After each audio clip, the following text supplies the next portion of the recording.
और आज जैसे ही भगवान भोलेनाथ को ध्यान किया, आज ये पूतना ने भगवान को अपनी गोद में उठा लिया परीक्षित, और उठाकर आसमान में उड़ गई। और जैसे ही आसमान में उड़ी तो वैसे ही मेरे भगवान ने धीरे से आंखों को खोला और पीछे से सबके सब घरों को देखने लगे। अच्छा, ये सबके घरों को क्यों देख रहे हैं? अरे भैया, ये भविष्य में चोर बनने वाले हैं, और चोर की असली पहचान क्या होती है? सामने का दरवाजा पता हो चाहे ना पता हो, पर पीछे से कहां से भागना है ये जरूर पता होना चाहिए। तो मेरे भगवान ने गोद में बैठे बैठे आया कि ये ललिता का घर है, ये विशाखा का घर है, ये राधा का घर है। सबके घरों को पीछे के दरवाजा भगवान ने देख लिया। और अब तो पूतना दूध पिलाने लगी भगवान को, और दूध पिलाना प्रारंभ किया। भगवान ने भी दूध पीना प्रारंभ किया, और जैसे ही दूध पीना प्रारंभ किया तो पहले तो भगवान दूध पीने लगे। दूध पीने के बाद भगवान तो अब जहर पीने लगे, और जहर पीने के बाद अब मेरे भगवान प्राणों को पीने लगे।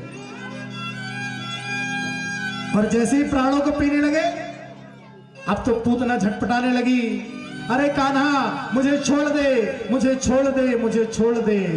अब तो भगवान कहने लगे कि मैया मुझे जल्दी पकड़नो नहीं आए, और पकड़नो जिसको एक बार आ गओ तो फिर छोड़नो नहीं आए। मेरे भगवान बाके बिहारी लाल एक तो जल्दी भक्त को पकड़ते नहीं है।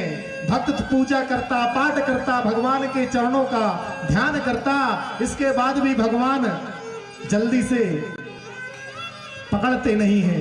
और एक बार भक्त को भगवान ने पकड़ लिए तो जब तक भवसागर से पार ना उतार दे, जब तक फिर छोड़ते नहीं है। अब तो पूतना कहने लगी मुझे छोड़ दो, मुझे छोड़ दो। भगवान कहने लगे मुझे छोड़ना नहीं आता, पकड़ना ही आता है। पूतना झटपटाने लगी, और झटपटाते हुए पूतना आज आसमान से जमीन पर गिर गई धड़ाम से, और पूतना का हो गया गोविंदाय नमो नमः। बोलिए वृंदावन बिहारी लाल की। पूतना तो एक ही थी जो मर गई, लेकिन इस कलिकाल कलयुग में हर दूसरे तीसरे घर में पाई जाती। डुंगरिया में बस नहीं, हाँ बाकी हर जगह है। अरे कहां पूजा पाठ कर रहे हैं अपने पूजा करने वाले, अपने काम धाम देखो जिन फायदा, इधर की उधर और उधर की इधर। ऐसी पूतनाओं से तो भगवान ही बचाया।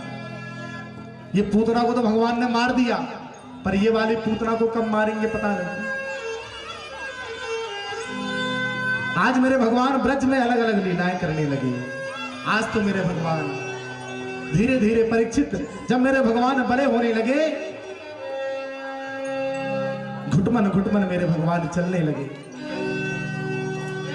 आज तो पूरे की पूरे नंद महल में भगवान घुटमन घुटमन चलते, नंद महल की दीवारों को पकड़कर खड़े होने की कोशिश करते।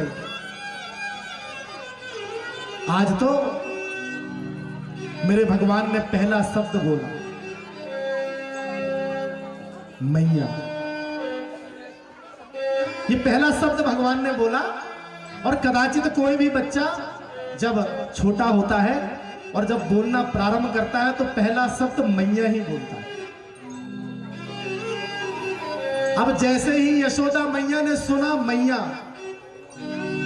अब तो सरकार सुनने की देरी थी। मैया तो अपनी सुध बुध खो गई, वही सब सामान रख दिया काम का, और भगवान के पास आ गई। कहने लगी लल्ला एक बार और कहियो मैया, फिर तो मैं माखन दूंगी। भगवान कहते मैया। अरे लल्ला एक बार और कहियो मैया। भगवान कहते मैया। मैया मैया मैया दिन भर केवल यशोदा मैया का यही काम।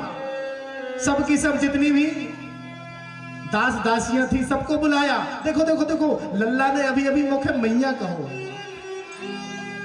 मैया की तो खुशियों का कोई ठिकाना नहीं रहा। भगवान बार बार कहने लगे परीक्षित मैया मैया मैया। और जब तोतली भाषा में भगवान मैया कहते हैं ना तो बड़ी मीठी लगती। जब तोतली सी भाषा में पहली बार आपका बालक या बालिका जब पहली बार माँ कहते हैं ना, ये बहुत ही प्यारी भाषा है। ये दुनिया के कोई भी लोग आपको कितने साल से जानते हैं, कोई कहता ना मैं नस नस से वाकिफ हूं, 10 साल से जानता हूं। ये संसार के कोई भी लोग आपको उतना नहीं जान सकते जितना आपकी मां जानती है। क्यों? क्योंकि ये मां के उदर में आप इस संसार में बाद में उतना नहीं जान सकते जितना आपकी मां जानती है। क्यों? क्योंकि ये मां के उदर में आप इस संसार में बाद में उसके 9 महीने पहले से ये मैया के उदर में रहे। मतलब इस संसार में कदाचित आपके पिताजी से भी पहले आपकी मां आपको जानती है, क्योंकि जितने भी लोग तब से जानेंगे तब से आपका जन्म हुआ है, लेकिन जन्म के 9 महीने पहले से ये मैया जानती है। इसलिए मैया का जो प्रेम है ना, वो बड़ा ही अद्भुत होता है। कोई छोटा सा बालक हो और बालक की नाक बह रही हो और वो पिताजी के पास चला जाए, तो पिताजी क्या कहेंगे? अरे दूर दूर दूर, मैंने अभी कपड़े पहना हूं नए,